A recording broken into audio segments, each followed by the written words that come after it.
Nesse mundo de complexas relações, a gente precisa saber do que precisamos e quais são as coisas que precisam de nós. Errar nisso pode ser fatal. Quem precisava de quem? Jonas precisava de Nínive ou Nínive precisava de Jonas? Talvez se o profeta tivesse sido apressado nessa, como de fato ele em alguns momentos foi, isso poderia custar muito. Você precisa da igreja ou a igreja precisa de você? A gente precisa conversar sobre isso quando a gente fala de fato do que estamos precisando. Um dia alguém me disse, antes de você pisar no coração, verifique se você já não está dentro dele. Aquilo que tentamos matar pode acabar ou desidratar a nossa existência. O Vertical está aqui, voltando nesse episódio para trazer um assunto da vida que está aí por toda parte, às vezes na negação ou na aceitação, mas nós estamos discutindo o tempo todo. Eu preciso mesmo de igreja? Qual é o papel da igreja na minha vida e o meu papel nela? Sejam bem-vindos. Pastor Henrique, que bom ter aqui. Alegria, Robson, estar aqui novamente com o Dailson, com a Márcia. Alegria poder participar mais uma vez. Pastor Henrique ocupa uma função muito importante, sendo pró-reitor de desenvolvimento espiritual e comunitário no NASP, a partir da reitoria, pensando as estratégias da confessionalidade para esse mundo NASP que envolve muita gente, né, pastor? Muita gente, mas muitas pessoas boas também, uma equipe fantástica. Tem alguns nomes, né? Você é alegria trabalhar contigo, com a Márcia, com o pastor Binho, o pastor Wanderson, representando a área espiritual de cada campus do NASP também. E alegria estar aqui no Vertical, mais uma vez. Alegria nossa. Márcia, Lucas, Márcia. Isso. No seu persistente X. Você tá bem, Márcia? Tô bem, obrigada pelo convite. Está aqui também um grande privilégio. Você terminou o doutorado, Márcia? Na metade ainda. Na metade? Diz que você perde 3 coisas, né? Ou uma dessas coisas, a sanidade, a família ou o juízo. É. Que legal que sua família está inteira, né? O pessoal fala PHD é Permanent Head Damage. Prejuízo mental permanente. Que é isso, Márcia, mas esse cérebro seu aí, se detonar 10%, 20%, 50%, já chega perto do resto da humanidade. Obrigada, mas muito generosidade sua. Pastor Odailson, que bom tê-lo aqui. Junto, cara. Legal. Estar aqui conosco novamente. Nos desafios da vida, né, pastor? Vamos em frente, cada vez mais, e cada situação que vem traz novas perguntas para termos respostas, né? E eu sei que esse assunto de hoje aí eu estou orando no coração, porque dá vontade de dar uma escapadinha, porque o assunto é bom, né? Mas não vai, né? Vamos ficar firme.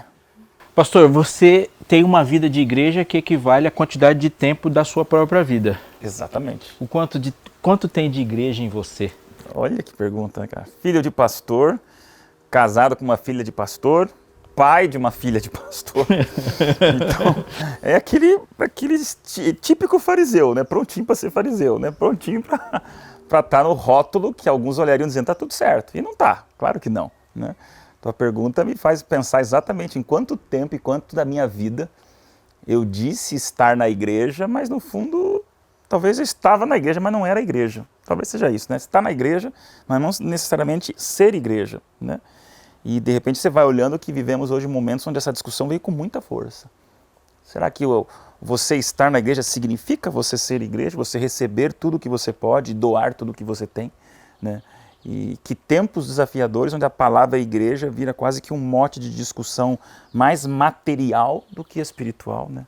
Mais circunstancial do que vocacional e espiritual. Né? Pode ser que eu perca uma amizade agora, mas... Com a Márcia, comigo aqui jamais. Vamos ver, né? eu vou perder sequencialmente, eu acho que né? Você está começando, vamos lá. Define igreja pra gente, Henrique. Só assim, simples assim. Eu vejo a igreja como um instrumento de Deus. Quando a gente abre a Bíblia, eu acho que um ponto importante para a gente começar até o diálogo sobre igreja, essa palavra pequena, mas que numa trajetória de vida vai ganhando tantos significados diferentes, e esse significado ele vai amadurecendo, mas acho que um ponto de partida é de quem é a igreja, de quem foi a ideia de ter igreja, porque nesse mundo de tantas igrejas que nós temos hoje, eu acho que é importante a gente identificar na Bíblia, e se você me permite, vou usar um texto para isso. Está permitido. Um texto, obrigado pela permissão, um texto de Mateus, capítulo 16, palavras de Jesus. Eu vou abrir aqui para ver se é isso mesmo. Confere aí para ver se eu estou lendo o texto certo. Aí você pede permissão depois para não usar, e aí é complicado. Mateus 16, verso 18, Jesus falando para Pedro diz assim: também eu te digo que tu és Pedro, e sobre esta pedra edificarei a minha igreja, e as portas do inferno não prevalecerão contra ela. O reino dos mortos, Hades, não prevalecerão contra ela. É interessante dentro desse diálogo, e só esse verso aqui teria assunto para um vertical inteiro, né? Será que ele estava aqui afirmando que Pedro seria a base da igreja? Seria o primeiro líder da igreja? Eu vou ler um outro texto, esse não é o assunto e a gente nem vai entrar nele, mas o ponto que eu queria tocar dentro desse texto aqui é Jesus falando: também eu te digo que tu és Pedro, sobre esta pedra edificarei. Quem é que edifica? É Cristo. A minha igreja. É Ele quem edifica. A igreja dele. E aí leio mais um texto que está em Efésios, carta de Paulo aos Efésios, para concluir aqui essa participação inicial. E Paulo fala lá na carta aos Efésios, no capítulo 2, verso 19, assim. Isso aqui já responde um pouquinho daquela pergunta se Pedro era de fato, a gente tem um trocadilho ali de palavras entre Petra e Petros no grego, mas esse não é o assunto, diz assim: assim já vós não sois estrangeiros e peregrinos, mas concidadãos dos santos e sois da família de Deus, edificados sobre o fundamento dos apóstolos e profetas, sendo Ele mesmo, Cristo Jesus, a pedra angular. Jesus é a pedra, é a base, Ele é a cabeça, é Ele quem edificou a igreja e a igreja dele. E quando eu olho para a Bíblia, eu vejo a igreja como um instrumento de Cristo para a salvação de seres humanos como eu, que um dia fui alcançado, e como qualquer outro que possa ser alcançado por Ele também. O texto que o pastor Henrique usou, ele me provoca, porque ele fala que as portas do inferno não prevalecerão contra ela. Porta não é um item de ataque. Porta é o item de defesa. Você põe uma porta numa cidade para se defender. E se a porta não prevalece, é a igreja que está atacando. Mas a gente está vivendo um momento, Márcia, de questionar coisas de uma igreja na defensiva. Está errado? Acho que sim, porque a gente pode pensar na igreja como um quartel, que é treinamento, mas também como família, como corpo de Cristo. E que sempre pode ter membros, e cada um tem sua função. Então, a gente pode olhar de uma forma mais positiva para a igreja. Aí, pastor Daísto, cada fala dela é uma provocação que eu penso.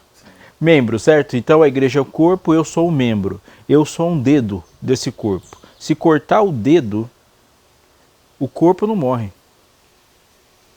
Ah, mas daí obrigado, porque tá aqui, ó. É o dedo que morre.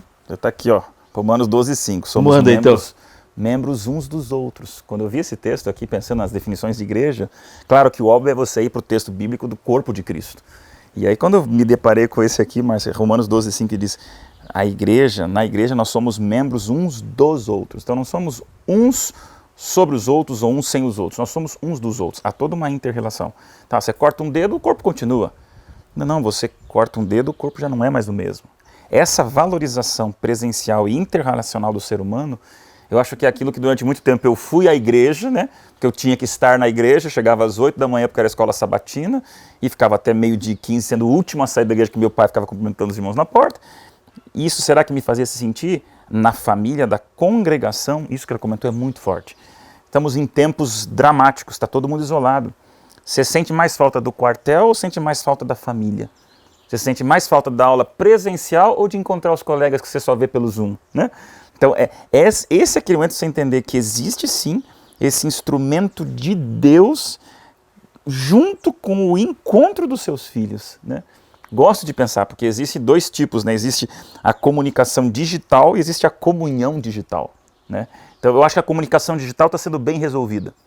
Agora, a comunhão digital é um período dramático de exceção que estamos vivendo, mas eu não consigo ver biblicamente que o plano divino da Bíblia, membros uns dos outros, é para sempre estarmos encontrando em salas de Zoom, sem a gente se ver. Como estamos aqui, ó, gostoso, com todas as regras e cuidados, a equipe toda, mas que falta faz ser humano com ser humano, que não é uma tela, por mais de alta definição que tenha, que vai ocupar essa relação que a gente tem de família. Essa é a comunhão que digitalmente a gente não consegue substituir, né? E aí nisso é o desafio que nós temos nesse momento de discutir a importância e a relevância das igrejas, né? Estão fechadas? Não, a doutrina não está fechada, a profecia não está fechada, a esperança não está fechada, a teologia não está fechada, mas a família se encontrando, isso faz falta. Estou há 1 ano sem abraçar meus pais. Vai me dizer que é a mesma coisa eu encontrar com eles toda sexta-feira no pôr do sol para falar sobre o Zoom? Não é. Estou louco de vontade de estar com eles, né? Acho que isso já ajuda muito essa questão de vou ou não vou para a igreja, que falta a igreja faz para mim. Faz sim, né? Pastor, o senhor tocou num ponto nevrálgico. A gente se conhecendo, eu imagino que você está pensando, mas algo me veio. E para a gente desenvolver também na nossa conversa, isso pode não soar numa redução da adoração a uma afetividade? A afetividade na adoração, a afetividade no reino, ela ocupa um papel tão grande quanto a igreja vai ter mesmo esse papel terapêutico? Eu tenho minhas relações relacionais, eu sento no sofá, vou lá, a gente troca ideia, então isso para mim já está satisfeito. Preciso mesmo ir para a igreja por causa disso aí? Aí eu penso assim, se um Deus onipresente, como discutimos no último exemplo, né, no último tema, que daria 1 milhão de assuntos, né, a soberania divina, se Deus é onipresente, se Deus é todos esses atributos da eternidade, da trindade, que nossa mente nunca vai ser capaz de beirar, né? O que ele fala ali em Êxodo 25:8, me farão um santuário. Então, Deus não precisa ter esse lugar físico, Deus é tudo, Deus não tem que falar mais nada, Ele é, qualquer definição nossa é patético, querendo do aquário definir o oceano, tá? Só que, interessante Deus fazer isso, olha, tem um lugar físico. Ah, pastor, mas é Velho Testamento, mudou para o Novo. Novo está lá, Hebreus 10:25, congregarmos na casa de Deus. Então, você vê que na Bíblia existe essa presença física. Isso não é reduzir a adoração a uma afetividade, é o respeito à adoração, mas há um lugar de encontro, né? Eu acho que essa humanização do encontro não é desvalorização do divino, mas eu acho que as duas coisas precisam existir juntas, pelo que eu vejo na maneira como Deus apresenta a igreja, o templo onde Ele quer estar presente, né? Acho legal que o texto que eu mencionei aqui de Efésios, ele usa a metáfora família para os membros desse corpo, dessa igreja. Você mencionou aqui a questão, né, da sua mãe, dos seus pais. Deus nos criou como seres relacionais. É claro que quando a gente pensa em igreja, no seu sentido e no seu objetivo, é claro que ela não serve para satisfazer unicamente o relacional. Ela tem um objetivo muito amplo, o principal é salvação. Mas Deus nos criou como seres relacionais. Ele poderia ter nos criado para que a multiplicação humana fosse como as plantas. Inclusive, que cenário lindo, né? Poderia ser como as plantas. Mas Ele nos fez para que a nossa multiplicação e o crescimento da espécie humana fosse dentro de um círculo familiar. Olha. De uma base familiar. Afinal de contas, Deus é um pequeno grupo. Olha. Deus é uma unidade plural. Que boa, né? Ele é um pequeno grupo, né? Como é que ele podia ser amor eternamente sem ser amor internamente? Olha. E parece que ele, ali já, desculpa, Márcia, na criação ele já dá um pouquinho de isolamento para Adão, né? Cria todo mundo ali com para valorizar, a sua né? parceira, com o seu parceiro. Esse foi, acho que, o primeiro isolamento. A gente está falando tanto de isolamento nesse tempo. Boa, e boa. ele isolou um pouquinho ali Adão para sentir já desde o começo o quanto ele deveria valorizar isso aqui. Eu achei legal que ele falou, né, sobre essa igreja que é baseada na afetividade. Seria isso, né? É que tem gente que a gente não gosta, né? Então, assim, o pastor falou assim, né? Eu estou com saudade dos meus pais, tudo bem. Agora tô. Mas existe também no corpo de Cristo gente que te incomoda, que não é tão legal assim, que é um confronto pra gente o tempo inteiro. Mas a diferença é que Jesus não nos pediu para gostar das pessoas, mas para amar. Olha. E isso a gente ia ser reconhecido como discípulo, se amarmos uns aos outros. Então, não é simplesmente essa afetividade que é plena e que é maravilhosa, mas também desenvolvimento. Eu acho muito legal a história de quando Paulo estava junto com João Marcos e ele desistiu da missão. Na segunda viagem, Barnabé, que é primo de João, fala assim, deixa a gente ir junto, né? Deixa o João ir, o Marcos. E Paulo falou, não, ele não serve para mim. Eu prefiro ir com Lucas e você vai com João. E Barnabé foi com João Marcos e Lucas com Paulo. Só que lá em Timóteo, no final da vida de Paulo, ele manda uma mensagem para Timóteo. Me manda João Marcos, porque ele me é útil para o ministério. Isso mostra que até mesmo um grande apóstolo teve que se desenvolver nos relacionamentos, dentro, né, dos seus discípulos ali, das pessoas que ele trabalhava junto, ele teve que melhorar. João Marcos cresceu na sua confiança, no que ele podia fazer, no seu ministério, e Paulo também se desenvolveu. Sensacional. Então, às vezes, a gente amar é tolerar, é aceitar também aquilo que nos incomoda. E isso faz a gente crescer. Isso eu não tenho sozinho dentro da minha casa. Porque dentro da minha casa é um consumo. Eu consumo o que eu quero. E se eu não quero, eu cancelo, eu aniquilo. Sai. Quem não pensa como eu, só existe uma saída, é aniquilar. Dentro da igreja, não. Aí eu vou conviver, eu vou viver junto. E aí eu tenho a prática da humildade, que são disciplinas espirituais que é necessário mais que um. Não dá para fazer sozinho. Muito bom. Eu me lembrei, Márcia, quando você falou, tem gente na igreja que a gente não gosta, e que bom quando a gente humaniza as relações, porque santificar-se não é se tornar o extraterrestre. Me lembrei de uma entrevista que eu assisti com o jogador Edilson, falando daquele Palmeiras da década de 90, da Parmalat, que ganhava tudo, e eles falaram assim, como que vocês como time, ele falou, a gente se odiava. Na real. Ele falou, ninguém gostava um do outro ali. Ele falou assim, mas se vocês não gostavam do outro, como vocês conseguiram ser unidos? O que unia vocês? Ele falava, o título. Isso para mim é tão igreja. O que nos une? O título. Cristãos são em essência identitários como unidos. Eu já vi Jesus falar nécios, tardios de coração, chamou de lerdo, chamou de besta. Mas ele nunca orou, Senhor, me dá outros 12. Essa oração ele nunca fez. Ele peça que os livre do mal, pediu outra coisa. Mas falou, Senhor, dá para o Senhor arrumar uns outros para mim? Essa oração ele nunca fez. E a unidade é interessante, né, pastor Henrique? Se eu não vou para a igreja por causa das pessoas, né, por que eu vou na igreja quando tem reunião, né? Podia ir de segunda-feira de manhã. Você estava falando dos nomes, eu lembrei de Isaías. 51, Deus chama de vermezinhos. Depois que ele fala daquele texto que a gente gosta tanto, né? Eu te tomo pela tua mão direita e te ajudo. A gente para aí, mas no próximo ele falou, vermezinhos. Eu tô achando tão legal isso, pegando um gancho aqui naquilo que a Márcia falou, porque definimos, a igreja é instrumento de Deus, e aquilo que Deus faz é perfeito, mas é formado por seres humanos imperfeitos.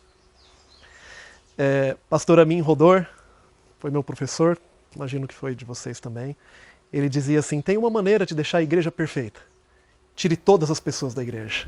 Ele fala, mas aí deixa de ser igreja. E é importante ter as pessoas que a gente não gosta na igreja também. É importante ter pessoas que falam, ei Robson, tem nada a ver isso que você está fazendo, cara. Ou daí, eu sou Henrique, cara, você está por fora. Quando a gente começa a se isolar e não tem mais quem nos questione, a gente começa a pensar que a gente está certo em tudo. E depois de um tempo a gente começa a pensar que nós mesmos somos deuses. Então é importante ter aquele também, isso que é o legal no corpo, né, de Cristo, ter aquele também, claro, que de maneira ética, cristã, seguindo o exemplo de Cristo, questione em algum momento, fala, olha, eu acho que você está errado nesse ponto, eu acho que você pode fazer assim, acho que você pode fazer diferente. E assim vamos sendo afiados. Tem um texto aqui que eu abri, em Provérbios 27, 17, com ele aqui termino, diz assim, como o ferro com o ferro se afia, assim o homem ao seu amigo. Então, eu acho o atrito positivo. Será que é fácil isso? Não é? Porque, cara, para você afiar, é um atrito, né? Você está chocando um contra o outro. Mas está afiando um ao outro para servir melhor. E esse é o objetivo da nossa existência, servir. Eu acho uma coisa legal é que a gente... Desculpa, também te interrompi. Eu só suspirei para puxar, para poder oxigenar melhor e processar o que o pastor Henrique falou. É que às vezes a gente acha que o contraditório é confronto.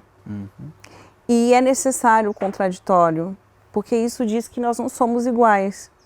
E nessas metáforas que Jesus traz de uma videira com muitos ramos ou um corpo com muitos membros, mostra isso, mostra funções, possibilidade de desenvolvimento dos dons. Isso eu não faço sozinho comigo. Eu preciso desses atritos, dessa afiação constante, porque senão eu me torno narcisista. Olha como eu sou perfeito, eu não preciso aprender nada. Então eu tomo o lugar da onipotência, que é só Deus, que na sua perfeição ainda assim escolheu estar junto, ter mais gente, né? Ser trino. Só um pequeno acréscimo. Existe o atrito, mas não é o ferro que está se afiando a ele mesmo. Existe alguém que está segurando esse ferro e promove e dá a oportunidade desse atrito, está sob o controle dele para que ele se torne mais forte. A nossa tendência é nós, como ferro, nos afiarmos a nós mesmos, né? E aí pode machucar alguém. Agora, quantos absurdos, quantas tragédias poderiam ser evitadas que elas nasceram com ideias, se essas ideias antes tivessem sido expostas a pessoas que criticaram elas. Inclusive, a gente pensar na história da igreja, né? Óbvio, se você pensar, a Bíblia diz que é na multidão de conselhos há sabedoria, né? Não é na unanimidade de conselhos que há sabedoria. E para mim, esse texto, meu pai sempre me falou, e eu guardo no meu coração, eu acho exatamente isso, Márcia, que você falou. A unanimidade, ela é perigosa. A totalidade, ela é perigosa. Para mim, toda a uniformidade, ela é tremendamente ameaçadora. Porque a unidade são mentes pensantes. Aí dá um outro assunto, sabe? Mas a igreja que permite você ir para você conversar, para você dialogar, para você dizer, penso diferente de você, mas vamos junto cantar o hino, vamos junto orar, vamos junto aqui conviver, lavar os pés uns dos outros. A igreja é maravilhosa e nisso você não vê uma aniquilação do pensamento diferente. E o dia que nós como movimento, vou dizer movimento adventista, ao qual eu pertenço como pastor, começarmos a militar por essa unanimidade de pensamento, de gosto, de ideias ou de planejamentos, não, tudo tem que ser igual como eu penso. E não é mais igreja. Isso é muito perigoso, tá? E veja, eu tenho essa tendência, é tentação humana. Eu quero trabalhar com gente que diz, ok, pastor Dailson, o senhor está sempre certo. E eu vou ver que quando eu me cerco de gente assim, é quanto mais fraco eu fico. Porque eu odeio aquele camarada que está do meu lado dizendo assim, não, Dailson, peraí, não é bem assim. O sangue sobe, depois vai ver que essa pessoa me ajudou a me preparar para um ambiente onde muita gente não vai falar e depois você não fica sabendo que você está cometendo um erro. Então, a comunidade da igreja, essa família, com família você fala, né? Pelo menos eu tenho um berço de um pai que dizia assim, ó, pode perguntar, questiona tudo, pergunta tudo, discorda, mas aqui em casa, comigo, sabe? Então, esse sentimento de você ter liberdade de pensar diferente, mesmo que seja o contraditório, não no sentido contraditório doutrinário, né, mas eu acho que nesse sentido do contraditório de pensamento e mesmo de estudo da Bíblia, a igreja cresce com essa variedade de dons. Gente, isso aí é muito importante para ser gostoso estar na igreja, para você admirar um líder que permite a pessoa pensar diferente, para você caminhar com alguém que diz, poxa vida, vem comigo e pode discordar. Ao você discordar das minhas ideias, você não discorda da minha existência. Nós caminhamos juntos. Esse seria o ideal da igreja. Eu acho que é tão legal isso que você está falando, pastor Dailson, porque a unidade, ela não é contrária à diversidade. A própria Perfeito. metáfora bíblica é um corpo. A unidade também não implica na formatação dos membros que compõem isso, mas ela implica em termos uma base em comum, a Bíblia, objetivos, propósitos em comum, sermos guiados através do Espírito Santo. E dentro disso há a possibilidade de pensamentos diferentes, de questionamentos que, claro, ninguém gosta quando é questionado, mas que nos fazem cavar mais fundo a razão da nossa fé. A razão daquilo que nós acreditamos, a razão dos porquês nós acreditamos naquilo que a gente acredita.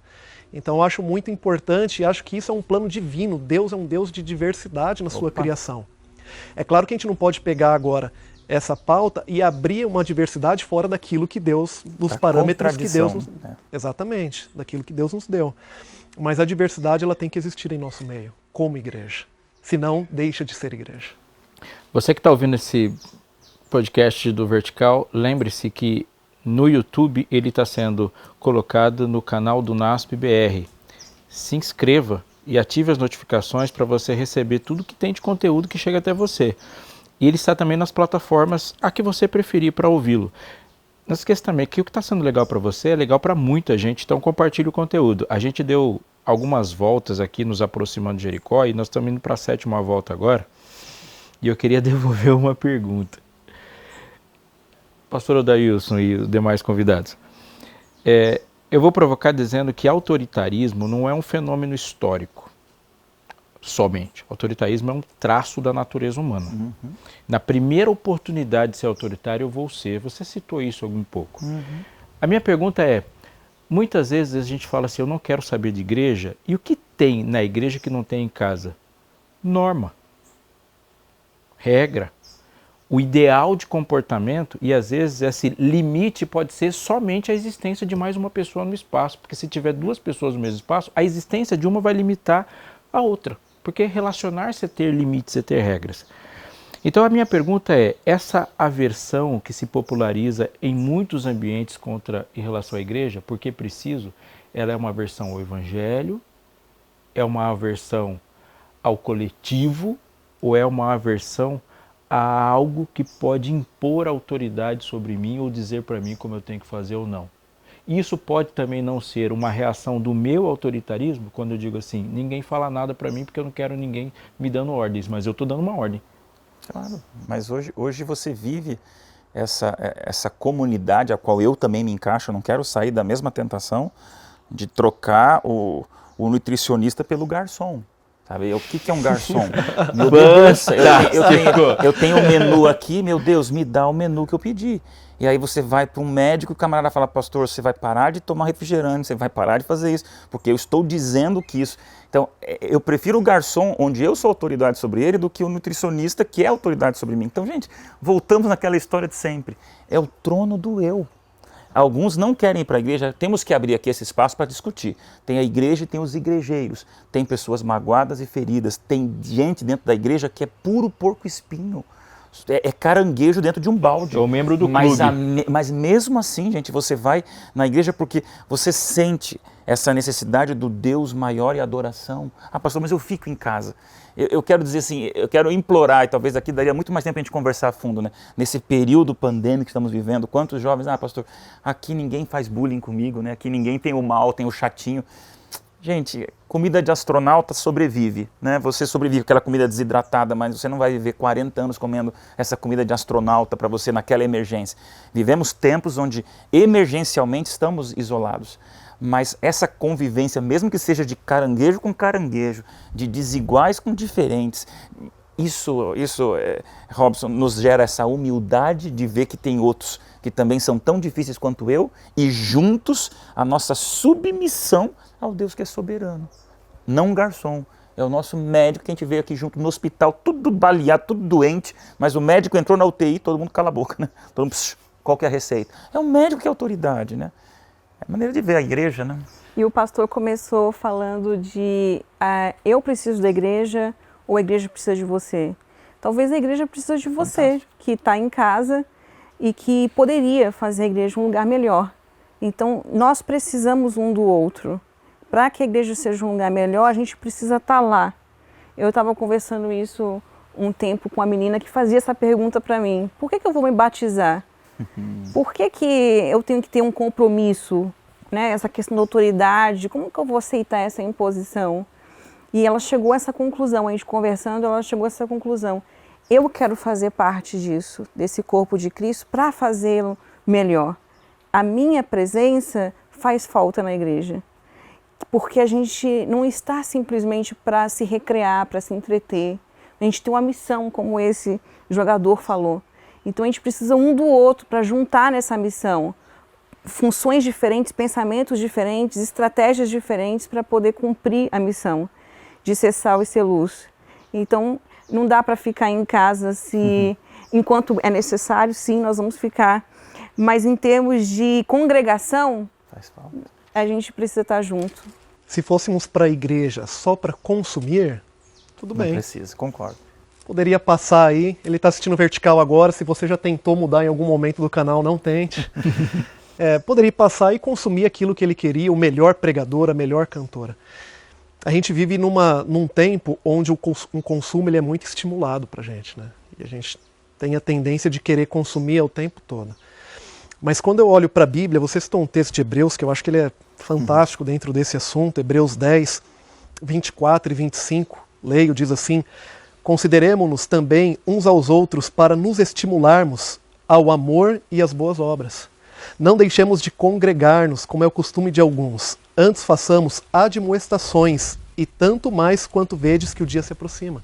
Então fala da importância de congregar, de estar junto, de estar unido, para admoestar um ao outro.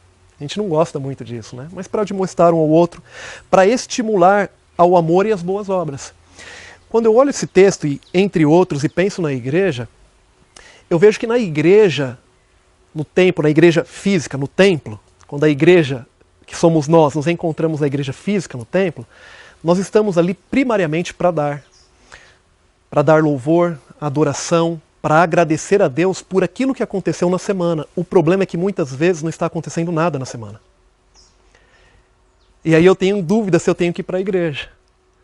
Porque na minha mente, eu estou indo para a igreja só para receber, eu posso receber em qualquer outro lugar. Mas quando a gente cria consciência baseada na Bíblia, de que nós vamos à igreja para celebrar aquilo que aconteceu durante a semana, para mim faz muito sentido e começa a organizar um pouquinho mais o objetivo de eu ir à igreja, mesmo quando eu não tenho vontade.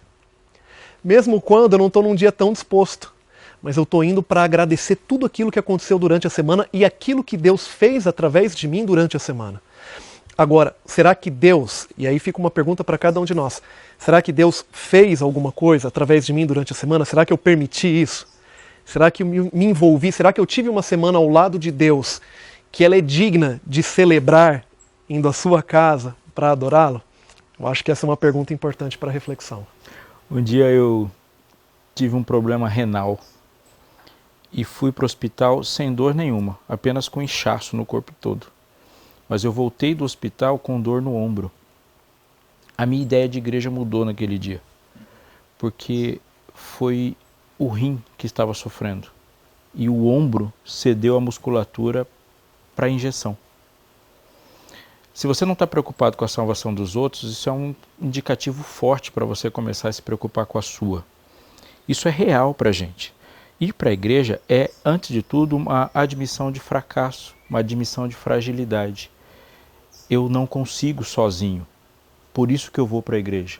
E o que ainda eu não fiz só porque eu não fiz com você. E essa pergunta vai ser persistente na nossa vida com a igreja. Mas também, ir para a igreja é mais do que uma admissão de fracasso e de necessidade. Porque você não sabe o quanto você precisa das minhas necessidades. Ou seja, quando alguém diz assim, eu não vou, eu não preciso ir para a igreja, você também está dizendo que eu posso me virar sozinho. Mas muitas vezes eu fui para a igreja e algumas coisas que eu precisava de Cristo e para continuar só foram encontradas quando você sentou do meu lado. Então dizer não para a igreja não é só dizer não para uma instituição, é dizer não para uma pessoa que foi para essa instituição, para esse local, esperando a sua mão, o seu abraço. Eu preciso de você e você precisa da minha precisão. Assim a gente anda, assim a gente vai. Em algum momento você pode ser ombro, mas se o rim parar, o ombro vai para o caixão também. Então nós andamos juntos porque nós somos fragmentos da eternidade. Um fragmento da eternidade dura para sempre, mas o Cristo é visto todo quando todas as partes desse Cristo estão juntas. Você precisa de mim e eu preciso de você. Então não despreze a maneira como Deus imaginou que fosse te salvar. Que se Jonas tivesse apoiado uma campanha de extermínio de peixes, ele não teria chegado em Nínive, porque ninguém, e ele também não fazia ideia do que ele precisaria para chegar até lá. O Vertical se despede de você, te chamando a pensar nessa conexão e na maneira que a gente caminha. Você escolhe o mestre e o mestre escolhe o método. A igreja, talvez? A gente se vê no próximo episódio. Antes de sair, não se esqueça de se inscrever, compartilhar o conteúdo e clicar no sininho para as noticifcações. Vertical Cast no NASP BR.